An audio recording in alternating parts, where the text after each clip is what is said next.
Hi, my name is Jordan Miller, and I will be talking to you today about introducing Shinola watches into the city of Abu Dhabi. So first off, just a little background information. Abu Dhabi, it is located along the southern coast of the Persian Gulf. It is actually considered an island. It is a part of the United Arab Emirates, and it is actually also the capital of the United Arab Emirates. Its current population, according to the World Population Review.com, is about 1,482,816 people. Abu Dhabi's top imports include gold and broadcasting equipment. Gold is about 23.7 billion US dollars, and broadcast is totaled at about 15.5 billion US dollars. The top exports include mineral fuels, which include oil, gems, and precious materials. Mineral fuels are totaled at about 92.5 billion US dollars, and gems and precious material are totaled at 45.9 billion dollars. The US and the UAE have had friendly relations since 1971. Specifically here, I have a stat. In 2018, trade between these two countries totaled $24.5 billion. The U.S. exported 19.5 billion of that. The two countries also established formal diplomatic relations in 1972. They also work together currently to promote peace and security, support economic growth, and improve educational opportunities in the region and around the world. Shinola Detroit was founded in 2011 in Detroit, Michigan. They originally specialized in leather goods, clocks, and jewelry. The company made the decision in 2012 to create a state-of-the-art watch factory. This factory was built out of a building. It was about 12,000 square feet of a raw space that they made this watch factory out of. Products and design are made from the city of Detroit. They Shinola globally sources the best products for their watches. For example, maybe we can't get a rare mineral that the company needs to make a watch, and we can't get that in the United States, so they globally outsource to say Brazil, for example, to get that rare mineral that they need for the watches. In 2014, the company also opened an in-house leather factory. This really allowed the company to stop outsourcing for their leather watch straps, their silicone watch straps, their metal watch straps, things like that. It really helped the company reduce some of their costs. And most recently, Shinola just expanded their watch products to Paris, France. Uh, why we picked Abu Dhabi. Abu Dhabi has a absolutely booming economy right now. It is labeled as one of the richest cities in the world. According to the UAE Ministry of Economy, the monthly income in Abu Dhabi is around 8,200 AED. Um, so I mean, right there you can tell that I mean many individuals out there are making almost 20,000 AED a month. So therefore you can kind of assume that Abu Dhabi is going to be one of the richest cities. It consists of many businessmen and women. It is a mixed economy. It's very similar to the U.S. And currently Shinola does very well in the U.S. economy. Keeping in mind that Abu Dhabi's economy is similar, it can prove to be an advantage as a company because again we do know how successful Shinola watches are here in the United States. So with a similar economy, we can kind of almost expect the same results. Um, the company also recently expanded to Europe, so the company kind of knows what it takes to expand to a new market. So right now would be a very optimal time to continue expanding Shinola's products. And the fashion trends currently in Abu Dhabi. They're currently trending towards individuals are beginning to wear more sophisticated clothing. An example, businessmen and women are wearing suits to work. And then they're also throwing watches on now to kind of complement that outfit and also kind of show their worth in a way. Just to go over a couple of the competitors to Shinola, Detroit, and Abu Dhabi include Rolex, who owns about 18% of the watch market right now, and Omega owns about 8% of the luxury watch market. And then other smaller competitors include Michael Kors, Fossil, DKNY, Diesel Watches, Casio, and Armani Exchange. All these competitors offer a differentiated luxury watch, one way or another. Whether it is, say a Fossil, for example, specializes in mechanical watches, and then you look at Michael Kors, they might specialize in a smartwatch, and that's their company's pride is they pride themselves in the smartwatch, whereas Fossil prides themselves in a mechanical watch. Or you could look at the way the material, the bands the companies use as well. So this graph just kind of shows how the luxury watch market's been trending. So you can see here in 2015 and then all the way up to 2025, it's expected to grow greatly. It's going to be a continuing growing market. It makes it a very attractive market to want to invest in, especially overseas, as this watch market is going to continue to grow, and along with fashion trends, things of that nature. So market entry and expansion strategies. The first one we're going to talk about is direct exporting. Really, it's the simplest thing, quickest way for Shinola to get their products into Abu Dhabi. It really consists of Shinola just selling their watches to the appropriate stores in Abu Dhabi. So, for example, retailers that specialize in jewelry sales, things of that nature. This requires a good relationship with middlemen. Without middlemen and direct exporting, it can make it very difficult. The middlemen that are involved with direct exporting are often referred to as the connecting bridge between the distributor and the retail store. Direct exporting is also similar to Shinola domestically exporting.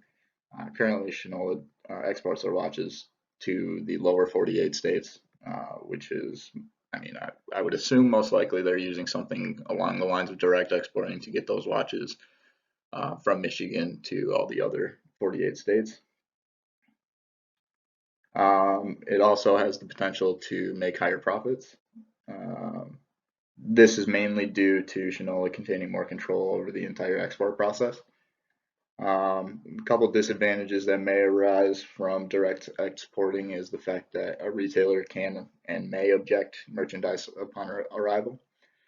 For example, say a box of Shinola watches shows up in Abu Dhabi and the retailer is unboxing them, and say 3 of the 50 watches are damaged. That merchandiser can refuse that merchandise and send it back to Shinola. Therefore, Shinola is losing profit on that watch. A couple more disadvantages: higher distribution costs would arise from direct exporting. There's also a difficulty in maintaining stock in Abu Dhabi if we decided to go with direct exporting. That's just a common disadvantage that arises from direct exporting, is that maintaining stocks can be kind of difficult overseas. And really the success depends on the availability of goods. So for example, if members can't get Shinola watches out there, then they're going to be kind of upset. The second way we're going to talk about is a joint venture. A joint venture is typically a partnership between a domestic and a foreign firm. Both partners invest money and share ownership. And because of this, that also means that risk is also distributed between both partners, since both of them own the company. So that can kind of serve as an advantage because risk is naturally cut in half. Foreign partner also gives expertise on the market.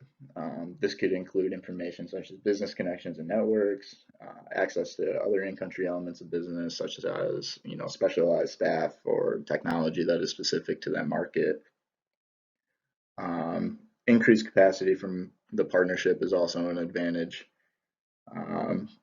Joint ventures are more likely to succeed just because of the fact that mainly because we have the additional information on the market, and also being partners with somebody who knows the market that we're investing in very well. It just shows for a greater success rate. Um, a couple of the disadvantages that arise from the joint ventures would be, one is that there's always a risk for potential conflicts and disputes between partners. And this could simply resolve from a common, simple communication error. One partner is trying to get a hold of the other, and the one partner is being very difficult to get a hold of. And now these two are mad at each other because there's a big decision trying to be made and they can't make it. And lastly, there's typically a contract involved. Typically means that Shinola will be locked into this partnership for a certain amount of time with no option to get out of it. So this is one of the major disadvantages that goes along with the joint venture. So a little bit on the target market. We'll start with the segments. Firstly, it's going to be product type. This would be what type of watch it is, whether it's a traditional mechanical watch that most of us know and wear, or whether it's one of the new innovative smartwatches. Gender type. This one's pretty self-explanatory. It's either going to be a men's or a woman's watch. There are watches out there, such as the Apple Watch, who are deemed as unisex because both sex can wear it. Lastly, the distribution channel.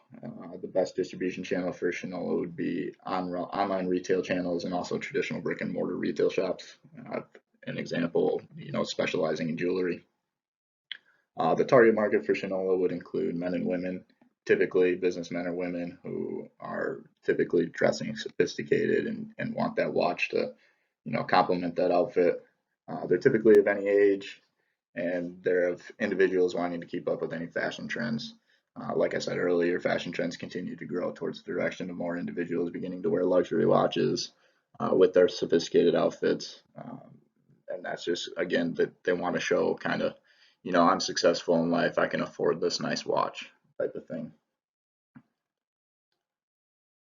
The international marketing mix or the position, Shinola can pride themselves in designing and making their products strictly out of Detroit.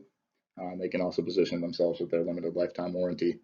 Shinola will cover most watch defects under their limited lifetime warranty. With this, individuals know that, yeah, they might be spending a little bit more money on the watch up front, but if there was anything to go wrong with, a watch hand or anything of that nature, they could send it back to the company and it would be fixed free of charge. We would have positive country of origin attitudes. This is just basically due to the positive relationship with the United States for many decades. There would be some modifications required on certain products. An example of this would be any smartwatches that use Bluetooth connectivity to allow the users to use their watch as a second phone almost. Cell phone towers in Abu Dhabi are obviously going to differ from towers in the United States, meaning that there will be some components that need changed in order for the smartwatches to work properly in Abu Dhabi. The distribution channels would be business to business and business to consumer. The e-commerce seems like a viable solution. With the world of technology today, e-commerce seems very viable. Shinola currently implies e-commerce domestically in the United States, so it wouldn't be that difficult for us to implement it overseas. The pricing strategy would be variable cost pricing. This is just a method by adding a markup to variable total cost. This pricing method would basically attribute to all of our costs in making the watch, and the markup can kind of serve as the profit, more or less, you could say. And social media marketing would be a big marketing strategy because, I mean, everybody's got technology. We've all got our cell phones in our pockets, things of that nature, and it's just a great way to reach out to people nowadays. In conclusion, potential to increase Shinola Detroit's profit is great. Expanding into Abu Dhabi, the luxury watch market is projected to grow, and specifically in 2025 is expected to reach 9.28 million or billion. Sorry. The major competitors include Rolex and Omega. Those are the main two. Many advantages and disadvantages to direct exporting. One of the major reasons is up for debate is the fact that it's similar to Shinola exporting their products throughout the United States. Joint ventures also seem to be a viable solution as with a foreign partner who is familiar with the market. It can increase the success. In Abu Dhabi, the target market would consist of uh, men and women of any age who are trying to keep up with the latest fashion trends. And e-commerce would also be a viable solution for Shinola taking their products to Abu Dhabi. That is all. Thank you.